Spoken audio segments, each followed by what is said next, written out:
Uno de los muchos motivos por el cual nos es difícil entender las profecías de la Biblia es debido a nuestro concepto lineal del tiempo.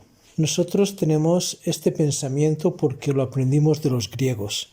Para nosotros, ayer, hoy, mañana, la semana que viene, el mes que viene, el año que viene, la eternidad, ¿verdad? Es todo lineal, una cosa detrás de la otra. Pero la Biblia fue escrita por hebreos y para el pensamiento hebreo el tiempo no es lineal, el tiempo es circular, es una constante repetición, todo se repite una y otra vez. Entonces, si tenemos este pensamiento, nos va a ser mucho más fácil entender las escrituras y las profecías. Lo podemos ver esto desde un principio, ya en Génesis. En el versículo 1.8 dice: y llamó Dios a la expansión cielos, y fue la tarde de la mañana el día segundo. Bueno, Yom Sheni está bien traducido, día segundo, pero también se puede traducir literalmente como y fue el día repetido. Porque un día ¿qué es? Un día es la repetición del anterior. El tiempo es circular.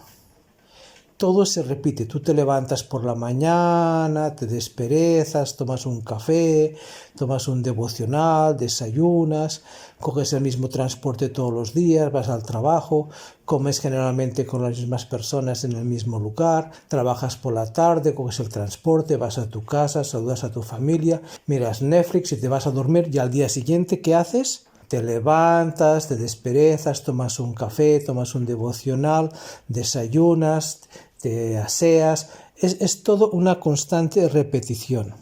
Claro que no es una circunvalación exacta, sino que es una espiral, va evolucionando, pero no de forma recta, sino en circunferencias espirales. También, por ejemplo, si tú miras una película israelí y dicen Shana Tova, pues sí, Shana Tova en las letrillas, en la traducción te pondrá feliz año nuevo, pero Shana Tova realmente, literalmente quiere decir buen año o buena repetición, porque ¿qué es un año? Es una repetición. Textualmente es repetición año. ¿Por qué? Porque tienes el invierno, la primavera, el verano, el otoño, el invierno, la primavera, el verano, y los campesinos, ¿qué es lo que hacen? Pues aran la tierra, siembran, riegan, esperan a que crezca la cosecha, cosechan, almacenan y aran. Igual, y si tú no eres campesino, pues de todas formas las fiestas, ¿no? Pues todos los años celebras pues lo que tú celebres, ¿no? El Día de la Madre, el cumpleaños de tu esposa, el de tus hijos, el Día de la Independencia, lo que tú celebres. Y luego, ¿qué pasa en enero? Pues todos los cumpleaños y todas las celebraciones vuelven a empezar. Shana Tova es buena repetición. Y también lo puedes incluso ver, por ejemplo, en una frase que aparece muchas veces en la Biblia, que es por los siglos de los siglos. A ver, los siglos de los siglos no existen. Esa es una frase que se inventó Jerónimo porque él aprendió hebreo y quería traducir, o le ordenó el Papa que tradujera la Biblia, la Vulgata, la Biblia del hebreo directamente al latín. Y la expresión que aparece muchas veces en la Biblia, Leolam Vaed, no tiene traducción, entonces él lo traduce como por los siglos de los siglos, pero eso no quiere decir nada realmente. Pero ¿qué es Leolam Vaed? Literalmente es Le por Olam. Olam es un tiempo muy largo, ¿no? En este contexto es un tiempo tan largo como tu mente terrícola puede imaginarse. Va y Ed, y luego se va repitiendo, es una espiral. La eternidad también es un concepto del tiempo circular que va en espiral. Mira, por ejemplo, el sabio Salomón en Eclesiastés 1:9-10 dice: ¿qué es lo que fue? Lo mismo que será. ¿Qué es lo que ha sido hecho? Lo mismo que será. Y nada hay nuevo debajo del sol. ¿Hay algo de que se pueda decir, he aquí, esto es nuevo? ya fue en los siglos que nos ha predecido. Entonces, al ser el tiempo como una espiral que todo se va dando vueltas, muchas veces la profecía es como si ya fuera un déjà vu. No sé si alguna vez has tenido alguno, pero casi todo el mundo ha tenido alguna vez un déjà vu, que es como que en cierto momento tú sientes como que lo que acabas de vivir o lo que estás viviendo ya lo has vivido. Y la explicación es que en alguna de las curvas del tiempo, pues una curva se roza con la otra, lo cual evidentemente no puede ocurrir en un tiempo lineal.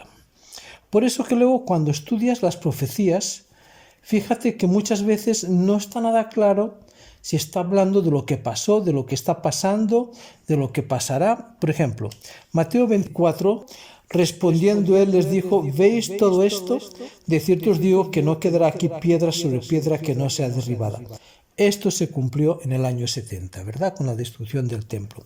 Pero vas más adelante al 15, dice, por tanto, cuando veáis en el lugar santo la abominación desoladora, declaró el profeta Daniel, el que lea entienda, y entonces tú vas a Daniel 9, 11 y Daniel 12 y lo lees, y todos los comentaristas te dirán que eso se cumplió con Antíoco IV, y además es que está calcado, es que es una profecía que se cumplió al pie de la letra cuando los griegos invadieron Jerusalén y hicieron todas aquellas cosas en el templo, matando un cerdo, etcétera, etcétera.